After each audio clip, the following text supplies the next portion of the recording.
Hey, thanks for joining in today. Kind of a special episode we have today. And I'm going to be looking at 3 generations of U.S. Army military pistols. Now, before I go on too much from there, let me say that these are not actual issue pistols. These are the civilian versions of those same pistols. We'll be looking at the 1911 A1. That gun is empty and safe in both the government size and the commander type 1911 A1.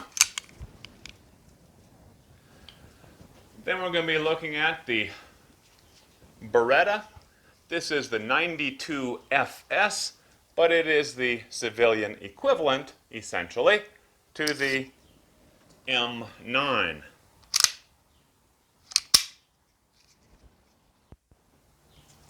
That you just heard there is the decocker on that particular gun. And the last one is a brand new gun for me. We only have maybe a couple hundred rounds through it at the most. This is the Sig Sauer P320. Also empty and safe. Well, let's talk about these 3 guns, and I'm going to go through this in a chronological order. So I'll start with the 1911. You know, the need arose for the military, led by the U.S. Army in this case, to upgrade their sidearm. And this became very apparent after the Spanish-American War, about 1899, in a battle with the Moro tribesmen of the Philippines. The .38 long Colt revolver was shown to be very inadequate for the task at hand. So shortly following that time period, the U.S. Army convened a review committee led by Colonel Thompson from Thompson machine gun fame and Colonel Lagarde, leading that committee in a search for a new sidearm. Now, the interesting thing about this is the committee stipulated a couple of requirements. The first was that the new sidearm had to be a semi-automatic pistol, thus ruling out the revolvers in entirety. And the second requirement was that it had to be .45 caliber. Now, you have to understand also that the .45 ACP did not yet exist, although there were other .45s out there from the famed .45 Colt revolver days. But this requirement was set so that the sidearm would be effective, as they would consider it, to be effective at stopping people at obviously close range. Trials began in 1906 with samples from quite a number of different companies. Colt's entry was the Browning design, which ended up being called the 1911. Those trials rather quickly narrowed down the race to 2 different pistols, the Colt Browning design and another design by Savage. To determine the winner of this trial between the 2 guns, a 6,000 round torture test was set up, and the Browning 1911 passed that test with flying colors. No errors, no runs, no trips, no errors, no problems whatsoever. It's interesting that this trial included being doused with water, if I remember right, mud and sand type of test to see if the gun could jam. They would stop every so often and let the guns cool and whatever. But the Browning 1911 passed all those tests without a problem. What's interesting about that is fairly recently I've seen similar tests, mud and sand type of tests with the 1911, and the 1911 A1 rather quickly jammed under mud and those sort of tests. And what could have been happening, of course, is not that the test was faulty years ago in the early 1900s, but it's very possible that, number one, the 1911, not A1 was designed slightly differently, and maybe some of the other characteristics of the 1911, the original 1911, allowed it to pass that torture test without a problem. The other thing that might be happening, I recall this when I was military police carrying a 1911 A1. I could take that 1911, and if this was my my duty weapon, would be very nice, but it's not. Okay, but if it was, I remember I could go like this, and I could hear things rattling. I could hear things moving around. Of course, those pistols in those days were pretty well worn out, but it's also possible that those pistols were built a little bit looser than the modern kind of really fine-fitting, very accurate, very, very nice 1911 A1s that we see today. And it could be that those slightly looser tolerance 1911s allowed it to pass those very, very similar torture tests that today these guys just can't do, at least not normally. After that 6,000 round torture test in 1911, Browning, Colt were awarded the contract for the new M1911 Sidearm for the U.S. Army, essentially for the entire military. By the end of World War I, a couple of design changes were deemed necessary, and we got the M1911 A1. And to date, the gun is, in design, essentially unchanged. By the end of World War II, there were nearly 2 million 1911 pistols in service. Majority of those 1911 A1s. In 1950, a slight modification was also made, allowing there to be two different 1911 A1s. The government model, as we have already been looking at more closely, and the commander model I alluded to earlier. Slightly smaller in size, lighter, quite a bit lighter in size, had a shorter barrel, and named the lightweight commander. Now these 1911s are, I really like 1911s. I like them quite a bit. I didn't really like them very much when I was in the military because I got the ones that would shake, rattle, and roll, I guess. But they usually rolled. I mean, I don't remember there being a stoppage in those things, so it would fire. But a couple of things, nuances about this gun, and more particularly, let's focus on the much more common full-size government model. A couple things about that is it's definitely not a quick takedown type of gun. And in fact, if you want to skip marring up the side of this nice pistol, you're definitely going to need a little bit of help. Normally, a little bit of tools, some tools that will allow it to be taken down much, much easier. You know, you can take this thing down, well, the actual issue, you can take it down by hand. This one, this is a Springfield-Armory loaded model. You cannot take down by hand. You have to have a hex key, and I use a couple of other tools here in the house, in the shop, to take this thing down very easily. It takes a little bit of time, but definitely not a toolless design. Excellent triggers on these things, single action only, and they always have this little bit of take up, just a little bit of take up, maybe 1/8 of an inch. This thing moves, and then it goes, right? Very, very nice guns overall. I really like them. Lots of safeties, 2 different safeties on this gun, and that was one of the modifications that made it an A1 later on. Out at the range, it's still a lot of fun to shoot this gun. I'm using military-style ball ammo. This is Winchester Western service-grade 230 grain full metal jacket, and as you can see, it fires without a hitch. Very nice job shooting here at about 15 yards from the target, and the bullets are going right where I want them to go. But the sun did set on the 1911. And then in the 1970s, the winds started to change course. There was a lot of, well, politics, I guess, entering into the picture, and a lot of pressure being applied by NATO and NATO partners to kind of get the United States to be on the same sheet of music with them, and particularly to adopt the same caliber of round that they are using, or are still using in their service pistols, namely the 9mm Luger or the 9mm NATO. So responding to those pressures, the military decided to open up a new trial for, here's the criteria, 9mm pistol caliber and a double action design. Now that second little bit in there ruled out the 1911. There are 1911s, of course, that can be chambered in 9mm. I shot some of those, they're fine.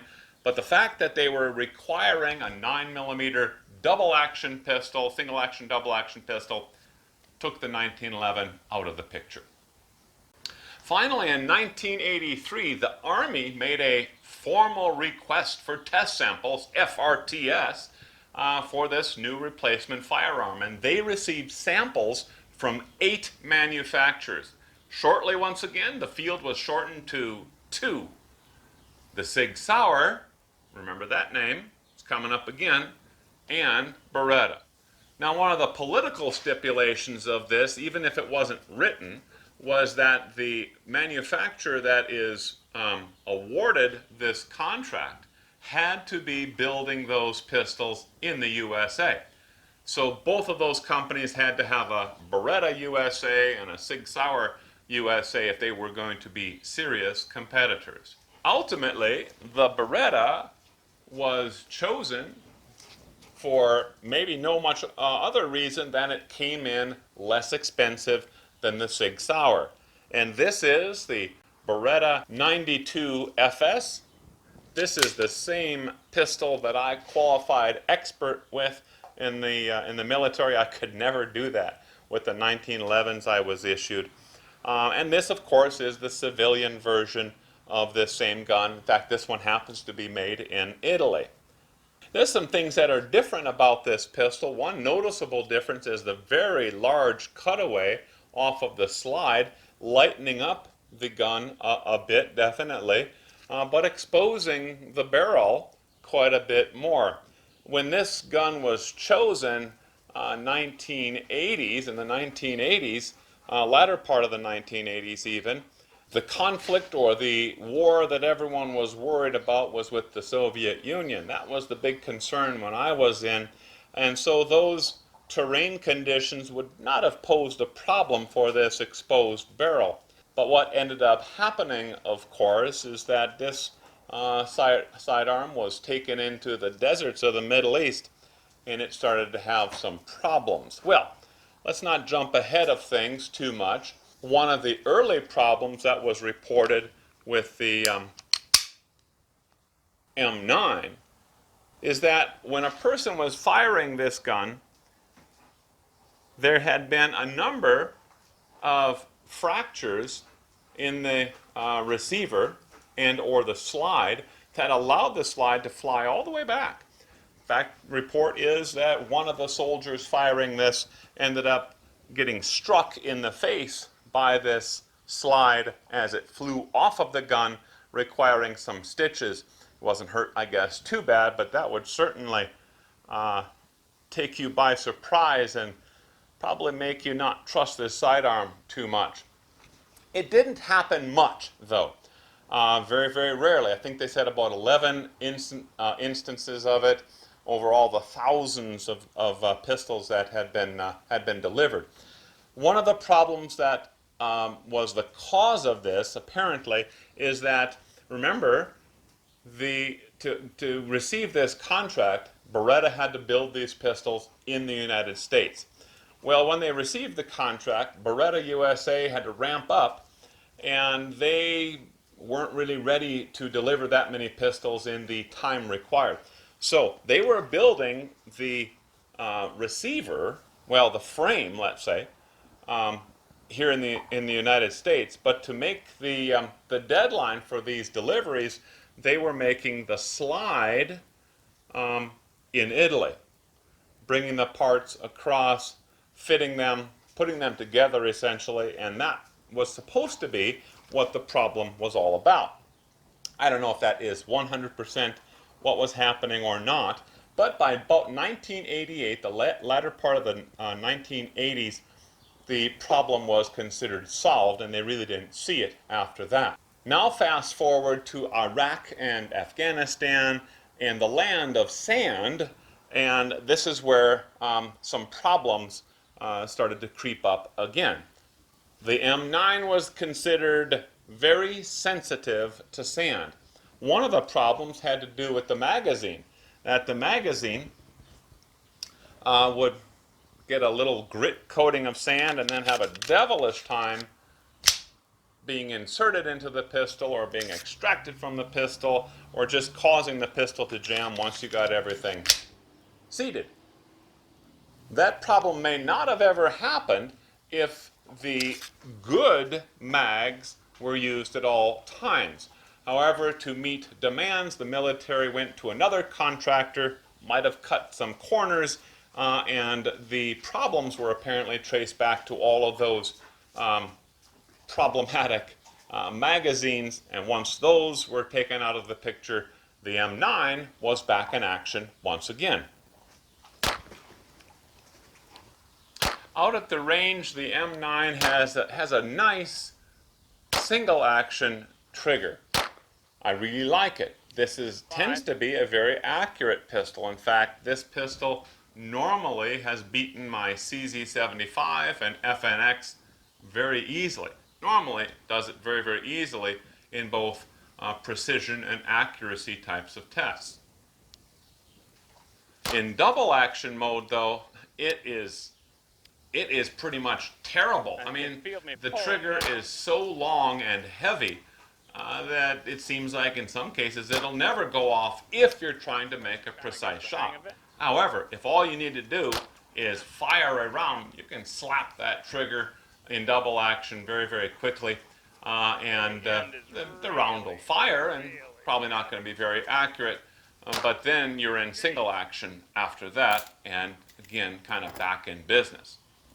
You know, there was a lot of sentiment over the years regarding the choice of a 9mm, and a preference was held by many for the 45, the larger 45 caliber bullet.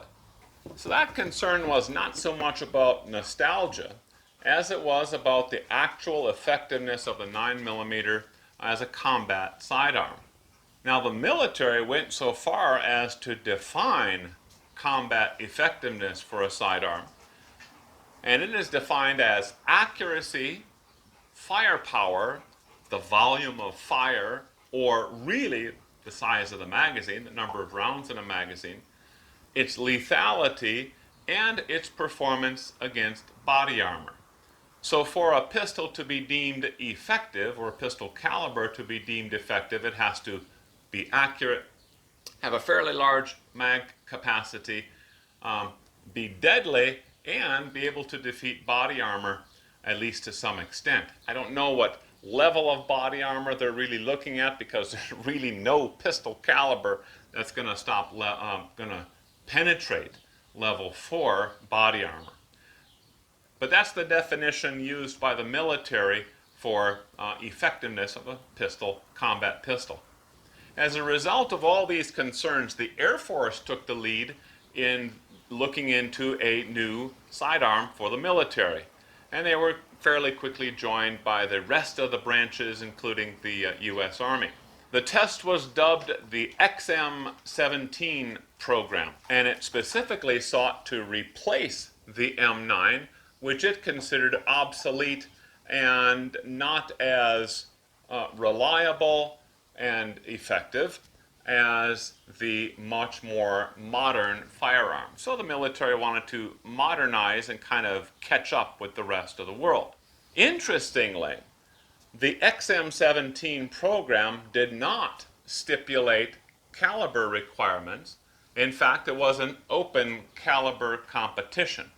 What it did stipulate is that the new pistol had to be modular in design. I guess that means that it could be changed. A one caliber could be swapped out back and forth as the task requires. The successful candidate pistol had to be effective, and it had to have a Picatinny rail system. Competition for the Xm17 program was announced in 2011, and by 2014, a dozen manufacturers entered the competition, including Sig Sauer, Beretta, FN, Glock, and a few others. In 2015 through 2016, the field had been narrowed to 3 pistols, which all entered one of their final phases of the trial, called the product verification test. These 3 pistols were the Sig Sauer P320, the Beretta APX, and STI Detonics STX. I've never seen that gun. I've never handled that gun. I don't know anything much more about it. Just about a year later, after those tests ended, in January 2017, Sig Sauer was awarded a contract for the new M17.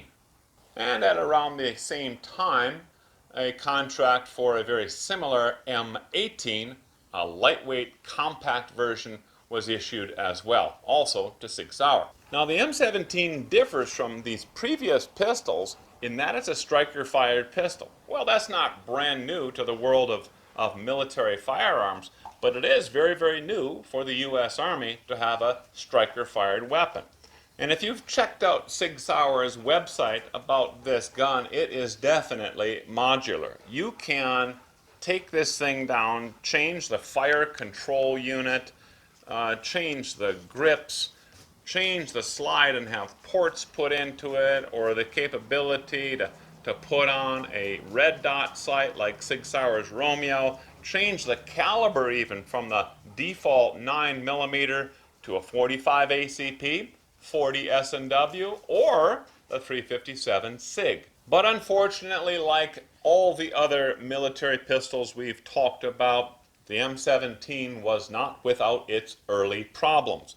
One of those early problems was the fact that if you dropped this, it could fire. It wouldn't always fire, but it could fire. They got it fixed, apparently, and things are good once again. One of the things that they did to fix this was to make it a slightly lighter weight trigger group and have a mechanical disconnector installed.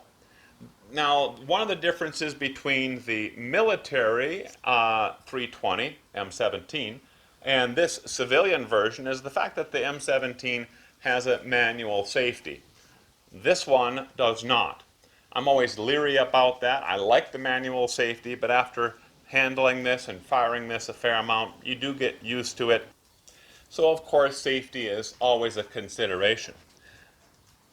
Now, one of the complaints about the M9 was related to its size, and specifically the size of its grip and the ergonomics of all of its different controls.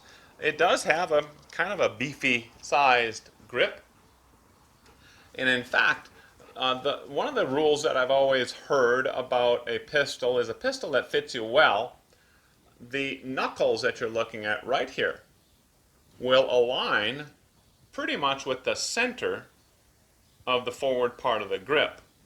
And even my hands are probably a little bit, you could say that this pistol is a little bit large for me. I don't have too much trouble handling it, but some of the smaller statured soldiers apparently did have quite a bit of problems with it. Its size, and so that was kind of a detraction with this particular pistol.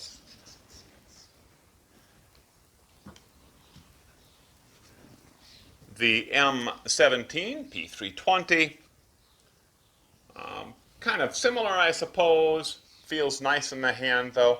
And let me tell you, out at the range, this striker-fired pistol has a beautiful trigger. I mean, really a nice trigger. Oh, it's not the same as a 1911. None of these guns are exactly the same as one another. But for a striker-fired right. pistol, for sure, it is a very, very nice trigger. Nice, And I'm not very making nice. that as a caveat. Well, if you compare it to the 1911, it's really bad. But as far as striker-fireds are concerned, it's okay. No, not at all. This is a nice trigger. I can shoot this thing very well, and I was amazed at how fast I could get up to speed with this particular pistol and start feeling pretty good with it in my hand and as I was firing it. Takedown on these more recent pistols is effectively toolless. The Sig Sauer comes apart in no time at all, even easier than does the Beretta. It's very reminiscent to me of other Sig Sauers and also reminiscent of the FNX. And performance so far has been just fine. You know, this trip to the range, I purposely fired ball ammo or full metal jacket ammo in all cases and didn't have any problems with it whatsoever. Both the Beretta M9 and the M17 digested all that stuff without any problems whatsoever. You know, if we look at it, the U.S. Army military has had some pretty nice pistols at the side of the soldiers. 1911, excellent gun, was in service for a tremendously long time. M9, I thought was a nice gun when I was in and carrying it. And now the new M17 is out, and it is really a nice gun. P320 being my experience with that particular gun. Hey, thanks for watching. If you've got any questions or comments, leave them in the section below.